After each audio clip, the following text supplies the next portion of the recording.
Welcome back. आज हम exercise 1.4 start करने से पहले जो कॉन्सेप्ट्स नीडेड है हम उनको देखेंगे। और जो हमारा आज का टॉपिक है ना स्टूडेंट्स, इसको मैंने बहुत हद तक अपने जो प्रीवियस लेक्चर था यानी एक्सरसाइज 1.3 का था उसके अंदर कवर कर दिया था। यानी कि मैंने इसके थोड़ी थोड़ी सी एग्जांपल्स उसके अंदर दी थी, लेकिन अब हम उन कॉन्सेप्ट्स को यहाँ पे डिटेल में देखेंगे और उन कॉन्सेप्ट को डिटेल में देखते हैं। देखिए हमारे पास है क्या चीज़, हमारे पास है अब लॉज ऑफ एक्सपोनेंट। हम लोगों ने कल एक चीज़ पढ़ी थी, मैंने अगर आपको बोला था कि अगर लिखा हुआ है 2 की पावर 10, सही है, तो हमने बात की थी दिस 2 इज माई बेस, ठीक है, and this 10 is my exponent.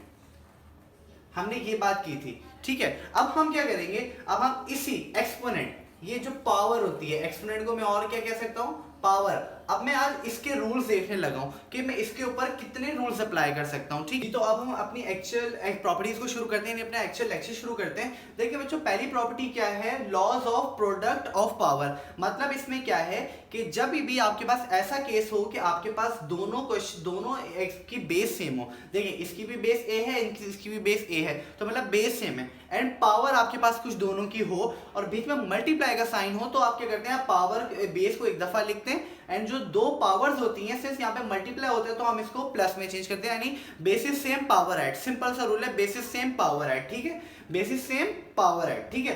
अब देखिए इसकी एक प्रैक्टिकल एग्जांपल ले लेते हैं, प्रैक्टिकल एग्जांपल ले लेते हैं। फॉर एग्जांपल मैं कहता हूँ 1/2 की पावर है यहाँ पे 5, सही है, और ये मल्टीप्लाई हो रहा है 1/2 की पावर है यहाँ पर मेरे पास 2, ठीक है। अब देखें मेरे पास बेस ये रही, बेस ये रही, ये एक्सपोनेंट है, ये एक्सपोनेंट है, बेस सेम तो मैं बेस को एक दफा लिख दूंगा एंड बेस सेम तो पावर ऐड, यानी कि 5 + 2, इसको मैं क्या लिख सकता हूं अब 1/2 की पावर 7, ठीक है, मैं इसको ऐसे भी लिख सकता हूं, ठीक है। अब हम अपनी नेक्स्ट प्रॉपर्टी की तरफ मूव करते हैं। देखिए नेक्स्ट प्रॉपर्टी क्या है, नेक्स्ट प्रॉपर्टी है law of power of power, यानी पावर के ऊपर अब पावर लगी हुई है। फॉर एग्जाम्पल अब देखें ए एक बेस थी, उसके ऊपर पावर थी x और उसके ऊपर भी पावर क्या थी, y।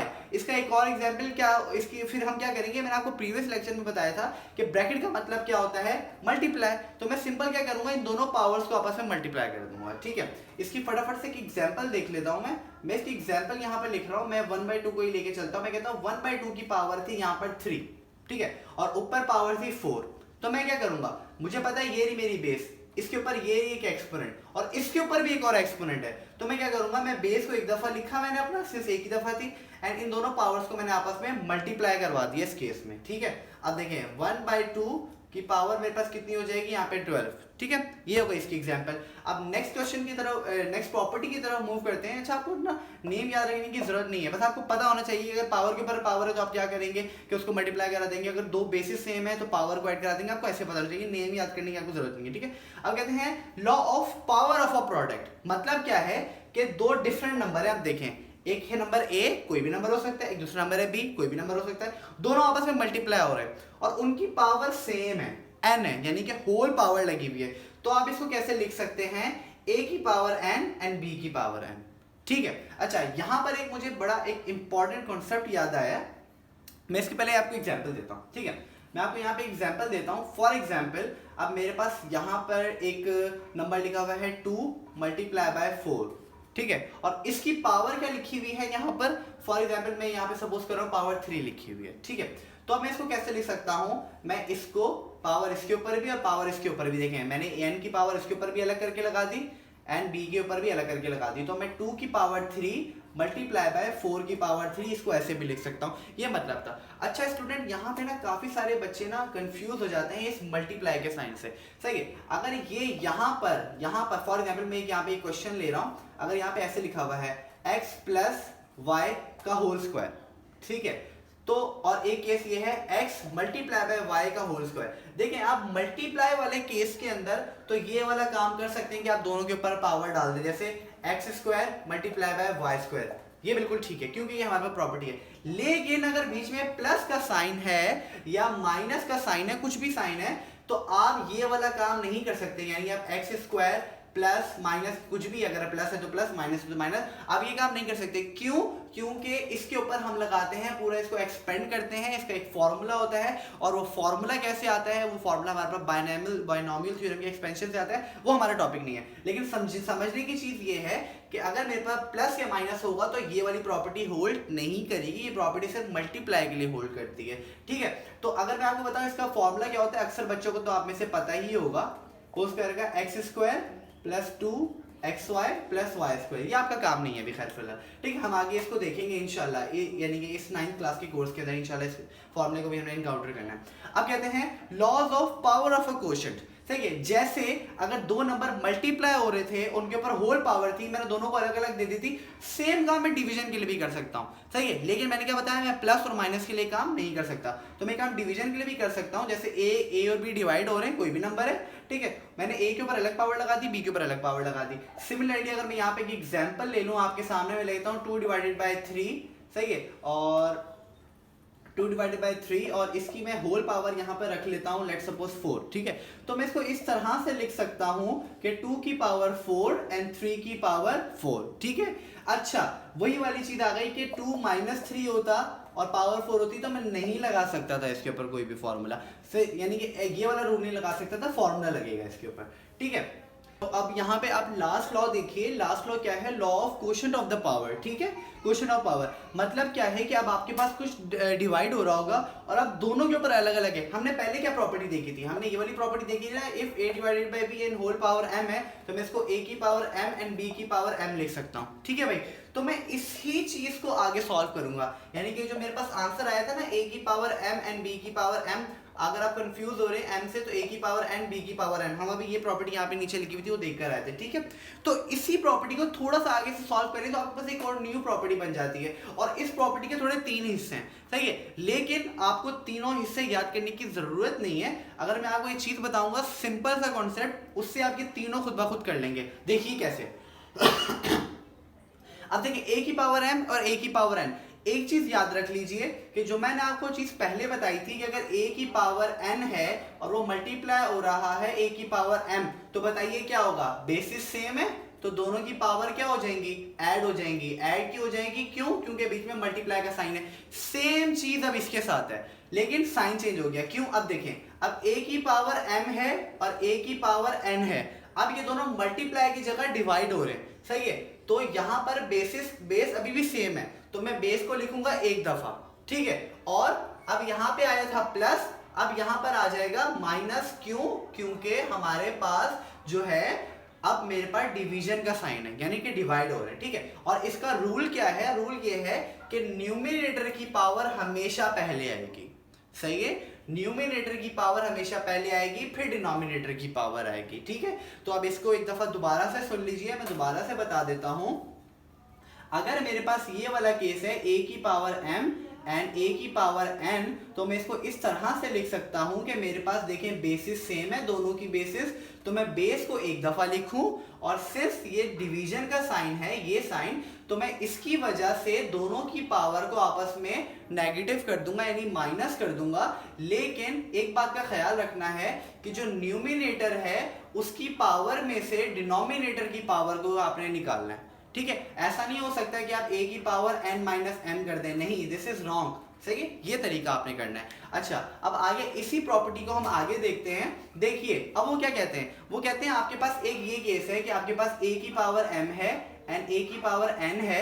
अच्छा, अब वो कहते हैं अगर m बड़ा है एंड n छोटा है, ठीक है, तो अब इसको लेने के लिए, बड़ा छोटा लेने के लिए हम n और n के अंदर डिफरेंशिएट नहीं कर सकते, तो हम इसको एक प्रैक्टिकल एग्जांपल की तरफ लेके चलते हैं। प्रैक्टिकल एग्जांपल मेरे पास, फॉर एग्जांपल मैं a को यहाँ पे सपोज कर रहा हूँ, मैं a की वैल्यू यहाँ पर ले रहा हूँ, लेट्स सपोज 2, सही, और m की वैल्यू मैं यहाँ पे ले रहा हूँ 5, और मैं n की वैल्यू यहाँ पे ले रहा हूँ 3, ठीक है। यहाँ तक समझ आ रहा है? तो देखिए ये मैंने यहाँ पर वैल्यूज ली हैं, तो मैं कहता हूँ a की वैल्यू 2, पावर क्या है ऊपर 5 यानी m, डिवाइड बाय a की पावर n यानी कि 3, ठीक है। अब देखें प्रॉपर्टी क्या कहती है, if m is greater than n, तो क्या हो जाएगा, आपके पास 2 एक दफा आ जाएगा और न्यूमिनेटर की पावर में से डिनोमिनेटर की पावर कैंसिल, तो 2 की पावर 2, सही है। एज इट इज यही वाली चीज आ जाएगी। आप इसको आगे सॉल्व कर दिया मैंने, ठीक है। ये तो हो गई इसकी एग्जांपल, ठीक है। अब देखिए यही वाला केस बन रहा है, लेकिन इसमें ये अपॉन में क्यों चला गया, देखिए क्यों चला गया। अगर अब वो कहते हैं अब अगर आपकी डिनोमिनेटर की पावर न्यूमरेटर की पावर से बड़ी है तो आपने क्या करना है। तो देखिए अब आपके पास मैं यही वाला केस लेके चल रहा हूं कि a की पावर है 2, लेकिन अब m की पावर हो गई 3 एंड n हो गया 5, यानी कि अब देखिए अब n मेरा बड़ा है m छोटा है, यहाँ पे m बड़ा था, ये वाला केस था, ठीक है। इसके लिए मैं ये वाला केस लेके चल रहा हूँ। देखिए जरा 2 की पावर m यानी कि 3 डिवाइडेड बाय 2 की पावर n यानी कि 5। अब जरा इसको सब्ट्रैक्ट करिए, बेसिस सेम सही है और बीच में डिवाइड है तो पावर डिवाइड माइनस हो जाएगी। माइनस कैसे होगी कि सबसे पहले मेरे पास न्यूमरेटर की वैल्यू पावर आएगी, फिर उसमें से डिनोमिनेटर की वैल्यू माइनस हो जाएगी। इसको जरा सॉल्व कीजिए, सॉल्व कीजिए तो वैल्यू क्या आएगी आपके पास -2। ये जो नेगेटिव यहाँ पर बनता है ना, इसी की वजह से हम इसको क्या करते हैं, इसकी पावर को पॉजिटिव करने के लिए इसको हम नीचे ले जाते हैं। इसी वजह से जो आपके पास m-n का प्रोडक्ट आ रहा है इधर डिनोमिनेटर में लिखा हुआ है। आपको ये प्रॉपर्टी याद करने की जरूरत नहीं है, आपको सिर्फ एक ये प्रॉपर्टी याद करनी है, ठीक है। ये बकाया खुद ही याद हो जाएंगे, ये सॉल्यूशन पार्ट है बेसिकली। देखें सॉल्यूशन, अब यहाँ पे क्या हुआ था, मैं बड़ी वैल्यू में से छोटी को निकालना था तो सही आता, लेकिन अब मैं छोटी वैल्यू में से बड़ी को निकालना तो वैल्यू नेगेटिव आ रही है। यहां तक आई होप सो आपको समझ आया। उसके बाद देखिए a की पावर m और a की पावर n, अब वो कहते हैं अगर दोनों ही बराबर हो जाएं, यानी m और n दोनों की वैल्यू बराबर हो जाए। देखें a की वैल्यू में अगेन 2 सपोज करता हूं, m की वैल्यू में 3 सपोज करता हूं, n की वैल्यू भी 3। क्यों? क्योंकि केस क्या है कि अगर दोनों ही मेरे पास बराबर हो जाए तो क्या होगा। देखिए जरा 2 की पावर भी 3 है और डिनोमिनेटर में 2 की पावर 3 है, सही है। अब 2 की पावर न्यूमरेटर की पावर माइनस डिनोमिनेटर की पावर, देखिए पॉजिटिव 3 नेगेटिव 3 कट गया, क्या बचा 2 की पावर 0। और अब ये चीज याद रखें कि किसी भी नंबर की पावर 0, किसी भी नंबर की पावर 0, सही है, आइदर वो 1 हो 2 हो 3 हो, किसी नंबर की पावर अगर 0 हो जाए तो उसका आंसर ऑलवेज एंड ऑलवेज 1 आता है, ठीक है। ये बात आपको समझ आई। ये क्यों 1 आता है, मैं इसका एक अलग से एक शॉर्ट बना के डालूंगा। तो अगर आपको क्यूरियोसिटी है कि ये 2 की पावर 0 हमेशा 1 की होता है या 1 की पावर 0 हमेशा 1 की होता है, तो आप वो मेरा शॉर्ट देख लीजिएगा, ठीक है। मैं शॉर्ट क्लिप डाल दूंगा यहाँ पे, ठीक है। अच्छा यहाँ पर एक हमारा ये कॉन्सेप्ट तो कवर होता है प्रॉपर्टीज का। अब एक और थोड़ा सा एक हल्का सा कॉन्सेप्ट रह गया, वो जरा यहाँ पर जहन नशीन कर लें। वो एक कॉन्सेप्ट ये है कि अगर मेरे पास, अब हम पावर की बात करेंगे। देखिए अब फॉर एग्जांपल मैं सपोज करता हूं मेरे पास कोई भी नंबर है, मैं कोई भी नंबर को a से सपोज कर देता हूं, ठीक है बच्चों। अब अगर मेरे पास यहाँ पर जो पावर है, ये जो पावर है, ये पावर के ना सिर्फ 2 केसेस हैं, या तो ये पावर इवन हो सकती है या ये पावर ऑड हो सकती है, ठीक है। हाँ आप बोलेंगे नेगेटिव पॉजिटिव हो सकती है, लेकिन अगर नेगेटिव होगी, नेगेटिव में भी तो इवन है ना। अगर मैं बोलूँ -2 तो दिस इज ऑल्सो इवन, ठीक है। तो यानी इसको केस को देखेंगे नेगेटिव, हमारे पास जो पावर है वो इवन ऑड हो सकती है, ठीक है। तो एक चीज आपने याद रखनी है कि अगर आपकी बेस नेगेटिव है, अगर बेस, मैं यहां पे लिख देता हूं, इफ बेस इज नेगेटिव, सही है, and power is even, so answer will B positive always, ठीक है। इसके बरक्स ये हो गया पहला पॉइंट। इसके बरक्स if base is negative and power is odd, so answer will be negative always. अब ये क्यों है, मैं आपको इसकी जरा वजह बता देता हूं। फॉर एग्जाम्पल अब मैं इसको यहां से जरा रिमूव करके जो है ना, आपको एक एग्जाम्पल देने लगा हूं। मैं यहां पे ले रहा हूं -2, ठीक है बच्चों।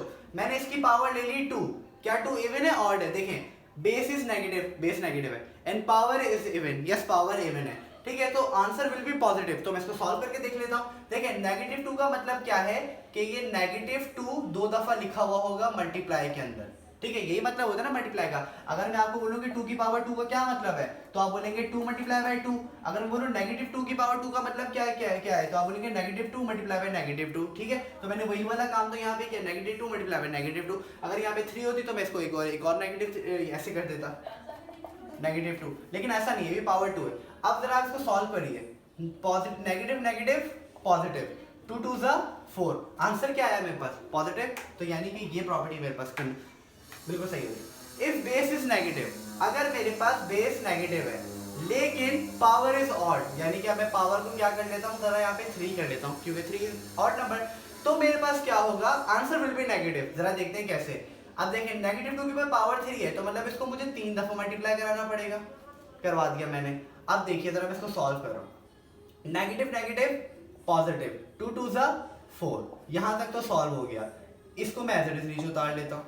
अब देखिए, अब पॉजिटिव नेगेटिव नेगेटिव, 4 2 ज़ा 8, this is your answer and answer is negative. तो यानी कि ये प्रॉपर्टी भी प्रूव है। आसान अल्फाज में कंफ्यूज होने की जरूरत नहीं है, आप इस चीज को याद रख सकते हैं। अगर बेस नेगेटिव है, जिसके ऊपर पावर लगी है, अगर वो नेगेटिव है आपके पास और आपका जो है जो पावर है वो इवन है, तो आपका आंसर भी क्या होगा, आंसर आपका क्या आएगा, पॉजिटिव आएगा। ठीक है।